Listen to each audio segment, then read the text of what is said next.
Rieccoci all'appuntamento del martedì, il sindaco risponde 19:30, 20 e 30. Vi do i numeri per interagire con noi, le vedete in sovraimpressione, per le telefonate 049 80 77753, per i messaggi 345 33 41171, per le email durante la settimana il sindaco risponde @gruppotv7.com. Vi ricordo che siamo in rigorosa diretta, 19:58 minuti, quindi potete farlo quando volete. In questo momento di difficoltà che ha accennato lei, sono aumentati i poveri a Padova? Sì. E cosa le vengono a chiedere? Il primo problema è la casa, abitazione. Spesso volentieri non riescono a pagare gli affitti e di conseguenza magari sono sfrattati e servono soluzioni diverse, ed è il primo problema che abbiamo. Infatti siamo Margherita Colonnello Assessore e la Francesca Bengiolini, che è responsabilità della casa, stiamo cercando soluzioni. Non sono facili da trovare. Però Dato che mi ha citato questi due assessori, oggi una bella manifestazione per le donne iraniane davanti al comune, molte persone. Lei ha parlato, cosa ha detto a tutte le persone presenti? Io ho detto che a me vengono, quando ho visto le prime immagini delle donne in Iran, che hanno questa forza, questo coraggio, è una cosa incredibile. Si oppongono a un sistema pazzesco, non è fare una dimostrazione come facciamo noi in Italia o qualsiasi altra parte d'Europa. Là le ammazzano, vuol dire che hanno un coraggio tremendo, sono veramente, Dennis, i brividi. Le chiedo una cosa, perché ieri abbiamo fatto un servizio, se riusciamo a ritrovarlo, Dennis, è fuori scaletta, quindi chiedo scusa alla regia, anche a te. Ieri siamo andati da 3-4 donne che si sono tagliate la ciocca con le nostre telecamere proprio per solidarietà nei confronti delle donne iraniane. Se mai le riusciamo a trovare le mettiamo in onda, Dennis. Simbolicamente è eccezionale, ma pensate, queste ragazze, queste donne in Iran subiscono violenze, le ammazzano, queste sono veramente, fa venire i brividi quando ho visto le prime immagini delle televisioni, quello che subiscono, e stanno trascinando una nazione verso la rivolta, donne. Certo. Ho ragione che hanno una marcia in più, è vero? Senta, e ritornando a noi sulla povertà dei padovani. La povertà sta aumentando, il problema più importante è l'abitazione a casa. Con la Francesca Bengiolini stiamo andando a fare per trovare la soluzione, abbiamo appena completato la lista. Poi vengono controllati quelli che vanno ad abitare, perché alcuni sono anche benestanti di quelle che... No, più che altro magari sì, può capitare, per carità. Su 1600 appartamenti che abbiamo noi può capitare, perché siamo molto attenti, cerchiamo di fare manutenzione al massimo, prendere più vivibile possibile l'abitazione. È un problema, oggi è un problema, anche perché abbiamo un problema anche di disponibilità di appartamenti a Padova, purtroppo. Prima di tutto sono 24.000 matricole. Parliamo del servizio alla regia. Un successo enorme come università. Io le faccio vedere, proprio ieri abbiamo fatto queste immagini senza l'audio, non serve l'audio del servizio. Se riusciamo a avere l'immagine che mi hanno messo sul monitor, se riesco a vederlo anch'io, eccolo qui, vedete queste donne, guardate, per solidarietà si sono tagliate una ciocca, però sono state brave appunto proprio a far vedere la solidarietà che hanno nei confronti delle donne iraniane, e questo sicuramente fa onore anche a queste donne, perché bastava il segnale e l'hanno fatto proprio per noi in esclusiva, che siamo andati a chiamarle, eccole qui, le vedete. Oggi il sindaco appunto ha parlato di una manifestazione che è stata fatta davanti al comune. Spontanea, tantissima gente. Questa è la dimostrazione che Padova è una città di qualità, anche se un di paese volontariato, di solidarietà, una città di solidarietà verso le donne iraniane, verso la popolazione iraniana. Senta, invece, ritornando al problema dell'aumento dei prezzi e via discorrendo, se lei dice che saranno 2 anni difficilissimi, le pongo la domanda: cosa succederà per tutti i commercianti, tutti quelli che hanno aperto i negozi, che si troveranno in difficoltà per le bollette, per il gas, per la gente che non andrà ad acquistare per un motivo che, 2 punti, avendo lo stipendio che è rimasto tale e quale prima, devono pagare le bollette e non hanno più soldi per comprare le cose. Quindi si chiude tutto, si chiude baracche e burattini, ci sarà una soluzione? No, tanta parte del commercio. Lei di solito vede positività? No, io parlo pensate, triplicato il costo dell'energia elettrica. È una cosa importantissima. Sì, è vero, ma cosa succederà? Che sarà qualcuno che chiude, abbiamo già visto, purtroppo. Qualcuno si trova il modo di risparmiare. L'unica cosa vantaggiosa di questo periodo è una sola cosa, che cominciamo a pensare che gli sprechi non ci possono più essere. Noi stiamo lavorando con un gruppo di lavoro in comune per cercare di evitare sprechi. Faccio un esempio. Ma al venerdì pomeriggio, faccio un esempio che non è calzante ma solo per dire come può essere, ma in un palazzo comunale sono solo 3 persone che lavorano, perché rientrano venerdì pomeriggio.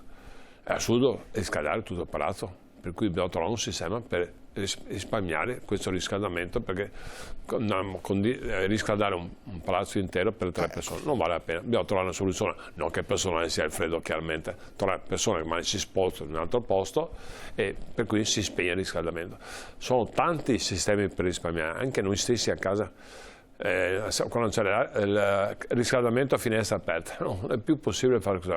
Per cui il primo risparmio che è non sprecare. Questo, impariamo mi su sembra questo. che anche Bressa ha detto che per le luci natalizie si spegneranno 2 ore prima, mi sembra di aver capito. Sì, questo è un altro argomento molto importante che stiamo discutendo con l'assessore.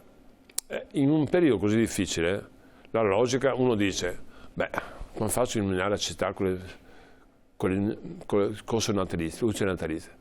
E come facciamo a far sì che sia tutta spenta la città in un periodo così importante sotto l'aspetto emotivo?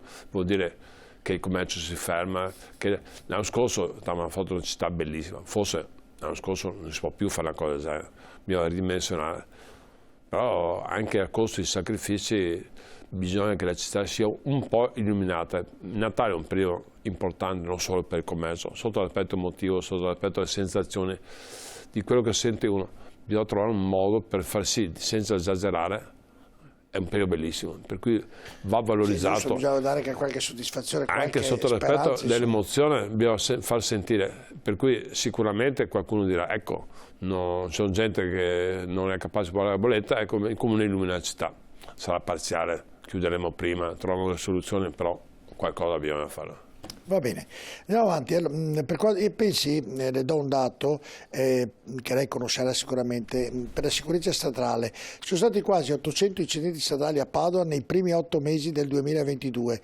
I più coinvolti sono automobilisti e ciclisti e la zona di Padova con il più alto numero di incidenti è quella di Padova Est, praticamente questa zona qui dove c'è il Fagiolo, il Biri, la Stanga e via discorrendo. In virtù di questo prendete qualche provvedimento per via di avere una città ancora più sicura sotto l'aspetto sicurezza stradale?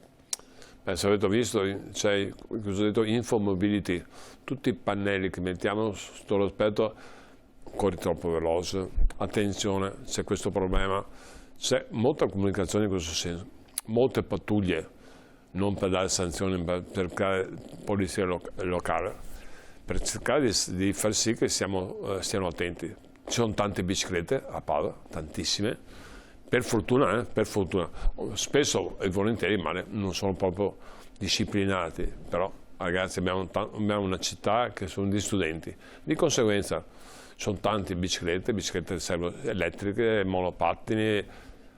Se non avessimo questo, pensate quante macchine ci sarebbero, sarebbe un disastro.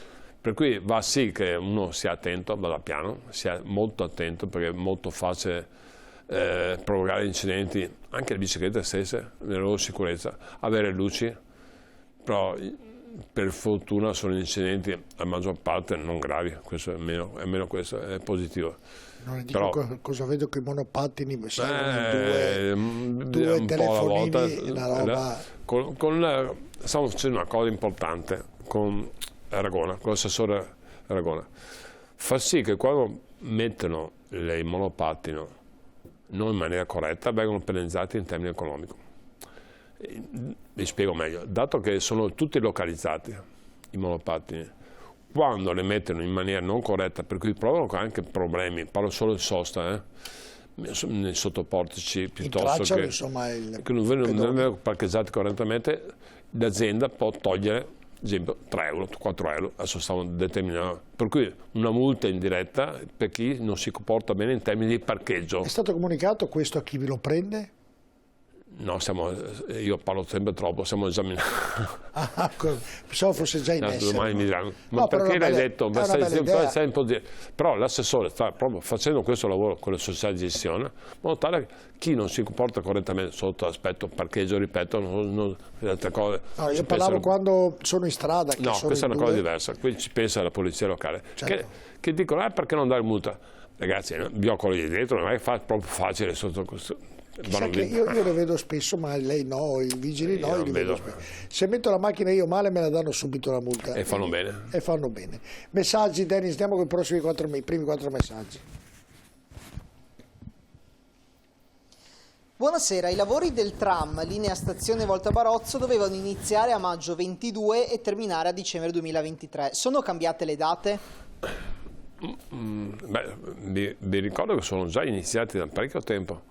Se avete modo di vedere, sono sotto servizi, ad esempio via Gattamelata è parzialmente chiusa, vedete i lavori, i sottoservizi sono quasi più impegnativi di fare il binario del tram. Sarà terminato, ne parlavo oggi, sarà terminato il 2024, più o meno, è il primo tratto, il 2026 è il secondo tratto. Però saranno lavori importanti, creeranno anche dei disagi, ovviamente. Se avete visto via Gattamelata, piuttosto che tante altre vie sono chiuse al traffico, oppure si vede che stanno facendo lavori. Quindi i lavori che vedete adesso sono tutti i lavori dei sottoservizi del tram, vuol dire fognature, acqua, gas e via dicendo. Certo. Messaggio successivo, Dennis. I monopattini elettrici sono fuori controllo, sindaco. La polizia locale deve iniziare a fare multe, sono sempre sui marciapiedi e sono in grave pericolo. Grazie. Ovviamente il messaggio era già arrivato e quindi noi l'abbiamo messo in onda lo stesso. Andiamo su quello dopo, già risposto il sindaco su questo. Andiamo a quello successivo. Bene, arriva. Eccolo. Sindaco, per favore, si potrebbe illuminare o aggiungere più segnaletica all'autovelox che si trova all'uscita della tangenziale per Selvazzano?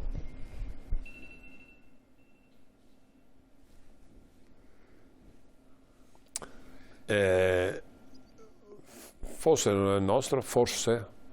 No, non è il suo di sicuro. Almeno nel leggere questo dovrebbe essere il comune Selvazzano, se è quella rotonda che credo di aver capito io, Dennis, è quella che poi va a Feriole praticamente?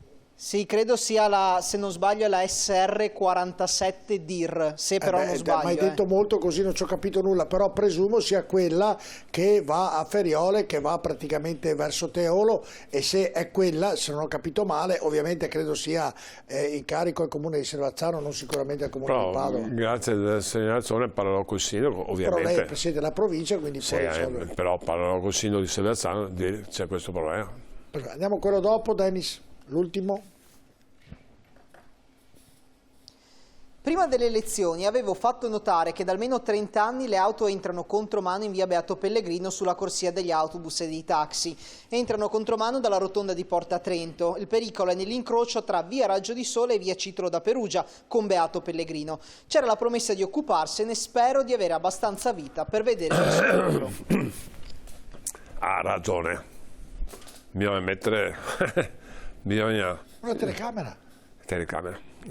Dopo dicono che... Non serve, no, basta la telecamera. Vi ricordo che sarà installato verso fine anno, primavera, gennaio, febbraio, tutte le telecamere nuove. Anche se... Ma in questo punto basta solo la telecamera. Telecamere nuove che gestiscono il traffico in maniera intelligente. Vuol dire, prima chi entra in ZTL, se sta dentro, prende la sanzione. Oggi uno entra durante il periodo che può entrare, può stare dentro e continua a fare consegne o girare in centro. Dopo non sarà più consentito.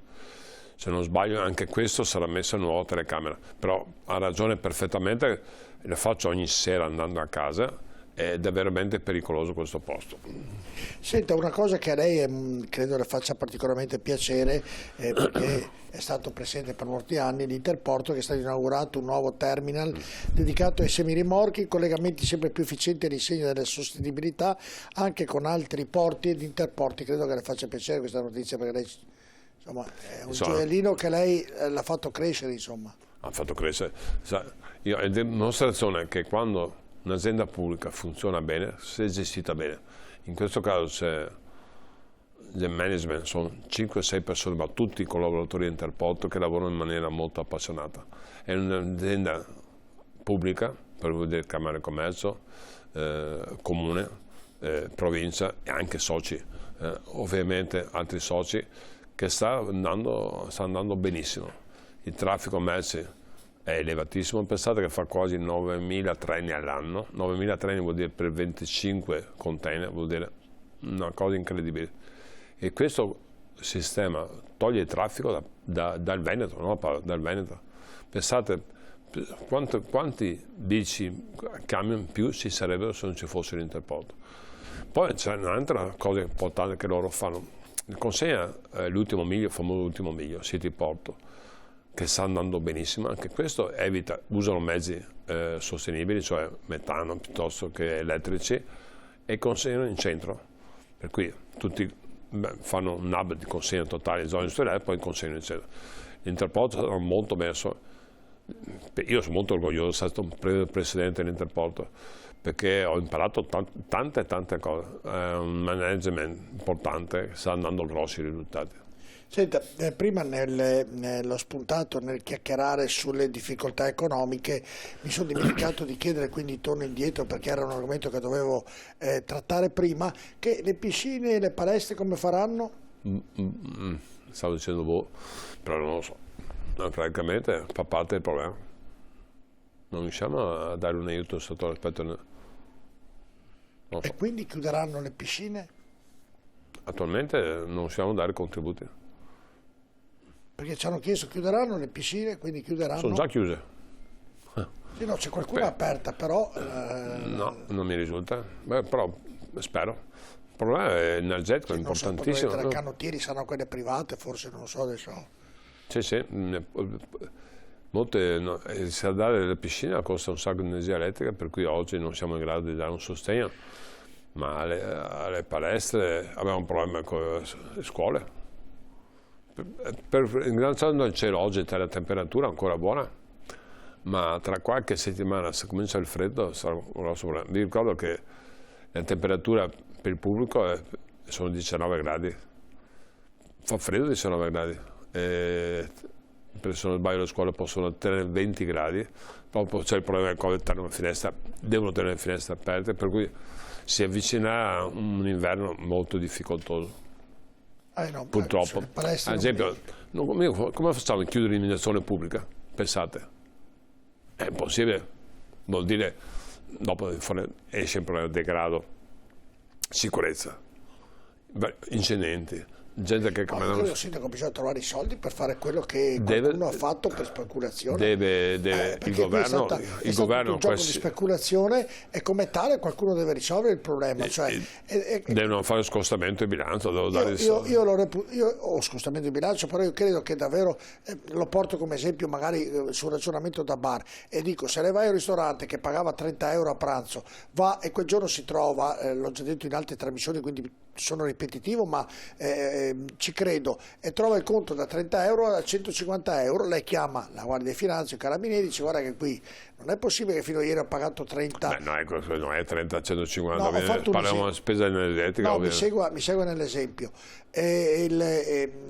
Invece lei a casa, siccome hanno tecnologicamente fatto in modo tale che una volta, lei ricorda, veniva a casa sua per controllare la corrente, veniva a casa sua per controllare il gas, certe volte, anni che c'era anche un dialogo, un rapporto tra il controllore quando vedeva la famiglia in difficoltà e li mandava all'avviso, si poteva parlare con qualcuno e si poteva ritardare il pagamento. Oggi è tutto computerizzato, quindi ti spengono la luce e il gas quando vogliono. Domanda, ma è corretto, è giusto, è leale che io da oggi che spendo 100 euro al mese me ne trovi 400 dall'oggi al domani senza preavviso? Questa è una domanda da bar, però io la pongo perché mi sembra mi scusi la parola brutta, una via, cioè preso alle spalle proprio, trattato, mi dicono tutti che è regolare, che è tutto regolare, però mi sembra che sia una cosa... Ho detto prima che è un problema sociale importantissimo. No, sono d'accordo. Però il governo qui deve dare una mano, deve fare qualcosa, sindaco. Certamente sì, io mi aspetto qualche aiuto, non solo per il commissario comunale, per famiglie, imprese, per forza, vuol dire qualche miliardo di euro. Certo, vabbè, perché ci sono le speculazioni che fanno così, speriamo che arrivino. Andiamo all'ultima parte di pubblicità, poi abbiamo l'ultima parte con il sindaco.